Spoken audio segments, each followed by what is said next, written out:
സാധാരണ ഒരാൾ പ്രേതത്തിനെ കണ്ട അയ്യോ എന്ന് പറയും. എൻ്റെ അമ്മ പ്രേതത്തിനെ കണ്ടാ പറയും, എടി കൊച്ചേ ആ മുടിയൊന്നും നിനക്ക് വാരി കെട്ടി വെച്ചുകൂടെ. കഴിഞ്ഞ തവണത്തെ എൻ്റെ സ്റ്റാൻഡപ്പ് കണ്ടിട്ട് എൻ്റെ അച്ഛൻ പറഞ്ഞു സ്ക്രിപ്റ്റ് പോരാ കൗണ്ടർ കൂട്ടണമെന്ന്. അപ്പൊ എൻ്റെ അമ്മ പറഞ്ഞത് മുടി പോരാ എണ്ണ തേക്കണം എന്ന്. ഇങ്ങനെ അമ്മ പറഞ്ഞാണ് അച്ഛൻ തലയിലെല്ലാം കൂടെ വാരിക്കോരി എണ്ണ തേച്ച് പുള്ളിക്ക് കൊളസ്ട്രോൾ പിടിച്ചതെന്നാണ് എൻ്റെ സംശയം. അങ്ങനെ ഞങ്ങളുടെ വീട്ടിൽ വളരുന്നൊരു പ്രശ്നമാണ് മുടി എന്നുള്ളത് കൊണ്ട് ഞാൻ കരുതി ഇന്ന് മുടിയെ പറ്റി സംസാരിക്കാമെന്ന്. ബഹുജനം പലവിധം എന്നാണല്ലോ, എൻ്റെ അമ്മായി ഒരുവിധമാണ്. പുള്ളിക്കാരുടെ പ്രത്യേക കഴിവ് എന്താന്ന് വെച്ചാൽ ഒരാളുടെ മുടി നോക്കിയിട്ട് അവരുടെ വിവരങ്ങൾ പറയാന്നുള്ളതാണ്. കുറച്ച് ദിവസം മുന്നേ ഞങ്ങളിങ്ങനെ നടന്നു പോവാ, പെട്ടെന്ന് ഒരു വെറൈറ്റി ഹെയർ സ്റ്റൈലുള്ള ചെക്കനെ കണ്ടു.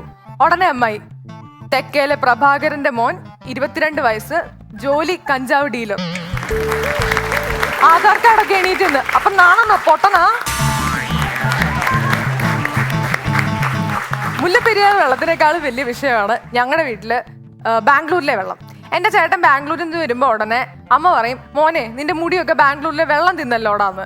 അല്ലാതെ ഇവന് 10-34 വയസ്സായിട്ടല്ല. ഇവനാണെങ്കിൽ ബാംഗ്ലൂർ പോയാൽ പിന്നെ കേരളത്തിൽ വരുന്നിടം വരെ പുളി പോയിട്ട് പല്ല് തേപ്പ് പോലും ഇല്ല. ഈ അമ്മ പറയുന്ന പടിയെല്ലാം കേട്ട് ബാംഗ്ലൂരിലെ വെള്ളം ഇപ്പൊ തലയിൽ മുണ്ടിട്ടുകൊണ്ട് നടക്കുന്നെന്നാ അറിഞ്ഞ്. പിന്നെ കൊറോണ കാലത്താണല്ലോ ഒട്ടുമിക്ക ആൾക്കാരും മുടി സംബന്ധമായിട്ടുള്ള എക്സ്പെരിമെന്റുകളൊക്കെ നടത്തിക്കൊണ്ടിരുന്നത്. മുടി നീട്ടി വളർത്തുക, മൊട്ടയടിക്കുക, വെട്ടാൻ പഠിക്കുക. അപ്പൊ എൻ്റെ ചേട്ടനും ഇതുപോലെ മുടി ആ സമയത്ത് നീട്ടി വളർത്തിയായിരുന്നു. എന്നിട്ട് ഇവൻ എല്ലാ ദിവസവും ഒരു 7-7:30 ആകുമ്പോൾ പാല് മേടിക്കാന്നും പറഞ്ഞു പോവും. പിന്നെ ഞങ്ങൾ അറിയുന്നത് മുക്കില് വൻ കോഴിശല്യം, ചേട്ടന്മാരുടെ ശല്യം.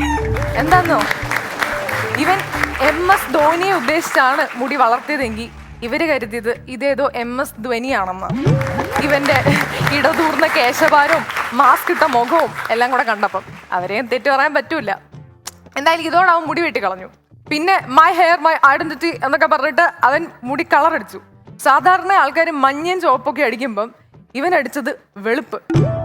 പിന്നെ കുറേ കാലത്തേക്ക് തലമൂത്ത ആളുടെ അഭിപ്രായം എന്തിനേലും വേണോന്ന് പറഞ്ഞാൽ ഞാൻ ചോദിക്കുന്നത് ഇവനോടായിരുന്നു.